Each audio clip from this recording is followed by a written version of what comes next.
SK Macharia has been a long-time friend to the Odinga family.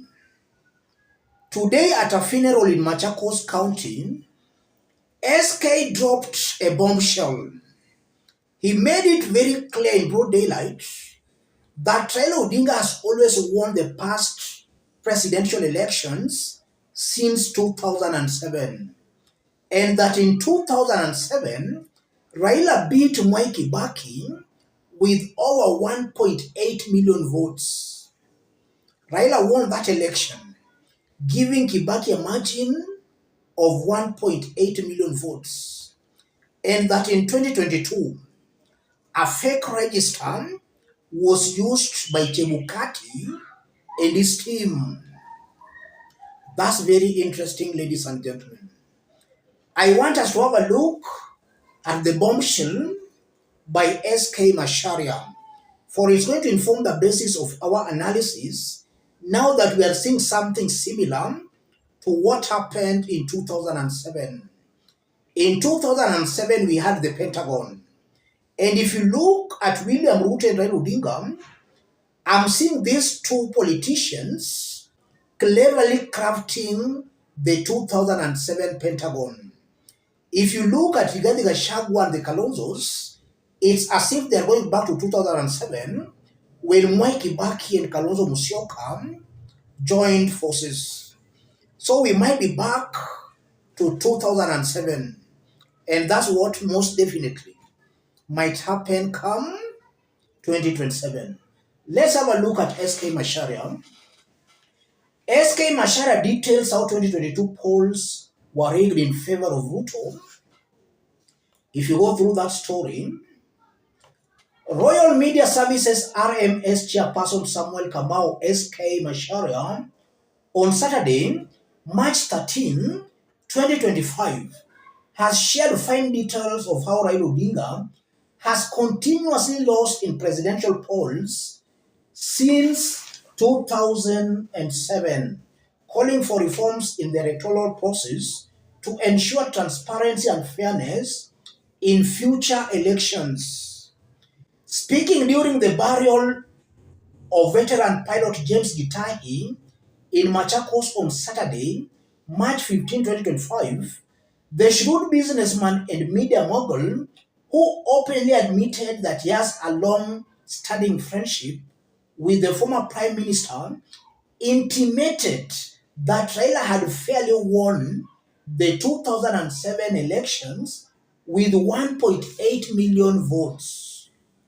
It continues.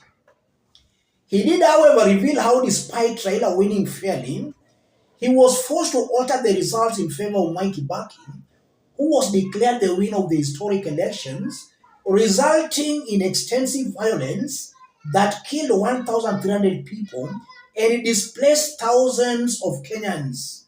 In 2007, Kibaki was declared winner, but we had complete data that it is Raila who had won the elections. We had agreed with the Gitai that whoever dies first will reveal this information. That is why I am doing it. It continues. Our data showed Raila had won with 1.8 million votes, and I was picked from my house at night, and all returning officers from Mount Kenya region were held and their return forms taken. I was taken to my office. I found some people whom I will not mention, and we changed all these figures, and Kibaki won the election. He recounted. Subsequent losses. Macharia, who shied away from speaking on the 2013 elections, continued his revelation that Raila lost in the 2017 polls because the voter register was tampered with prior to the election. In particular, he shared that he received intelligence that the voter register was carefully manipulated to include dead people as voters. In the election of 2017, we learned that the register had been changed for voters. When a voter registered, you had your fingerprint, photograph, and full name. They had taken some names from the death register. but had no photographs. That is how Raila was beaten, he said. A similar fate occurred in 2022, although Macharia claims that Raila's refusal to listen cost him the election. He describes how he alerted Raila of an impending election theft after the voter register was tampered with, but the ODM leader dismissed his fears. In 2022, we went to Naivasha to plan for the election of Raila as a candidate. I tried to explain that the register that was going to be used was fake, but Raila was so impatient, he stopped me from explaining. But these four commissioners that were fired came to my house and I showed them how the registers were fake. I tried to convince Raila that the voter register going to be used was not proper and they should give it to us even if they are going to be agents. He didn't think so. And because of the handshake with Uhuru, he thought it was a free throw. He added, opining that he had received enough information disclosing that the 2022 elections were carefully curated to favor President William Ruto. The Royal Media Services chair went on to state that Raila heavily relied on Kenyatta's backing as immunity for his votes, a move that heavily costed him the top seat. It continues, they were saying they have the deep state, but Ruto would tell them, which deep state do you have? Because Ruto knew exactly how the extra votes would put. Yes. So Macharia is making it very clear that Raila Odinga has been winning all these past presidential elections. In 2007, he beat Kibaki with over 1.8 million votes.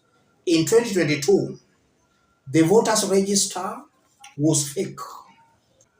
Chebukati and his team used a fake voters register. I want us to put all this into perspective for Kenyans to understand what that means politically. If you are watching us but you have not yet subscribed, subscribe, give the video a like. Let's proceed. Let's start with the 2007 presidential elections.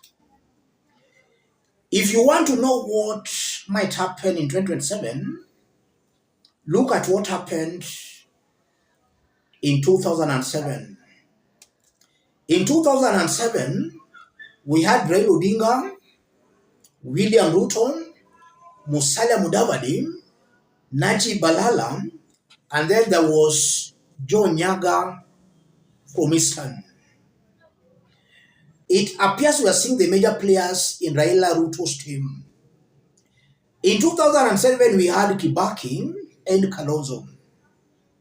Kibaki has now been replaced by Rigathi Gachagua. And in 2007, for those who are keenly following political developments, we were told that Kibaki had a pre-election deal with Kalonzo Musyoka. And that's why immediately after the election, even before members were sworn in, Kalonzo joined Kibaki. Kalonzo had about 800,000 votes. And now that Raila Odinga beat Kibaki with 1.8 million votes, just remove the 800 votes. So Raila beat a combination of Kibaki and Kalonzo with about 1 million votes. If that will hold, then maybe in 2027, we might find William Ruto and his team beating the Rigathi Kalonzo's team with about 1 million votes. I'm assuming that things are still the same as they were in 2007. But if you ask me, a combination of William Ruto and Raila Odinga will easily beat the Rigathis and the Kalonzos, not even with 1 million votes. But basing my argument on this revelation by SK Macharia, then we might just find Raila Ruto beating the Rigathis and the Kalonzos with about 1 million votes. That should be a bad news to regard this and the Kalonzos. And now come to 2022. We are being told that a fake voters register was used. But even with that fake voters register, the difference between Ruto and Raila Odinga was just a paltry 200,000 votes. That in itself confirms that the mountain votes might be overrated. The mountain does not really hold the key to winning elections in Kenya. Their votes have always been inflated. And with William Ruto at the top, I strongly believe that he'll do all he can in order to rectify the inflated votes. And that's another blow to Rigathi Gachagua and his team. Let me stop it there for now, ladies and gentlemen. Let's meet in our next analysis for more information. Thank you. God bless you. God bless Kenya.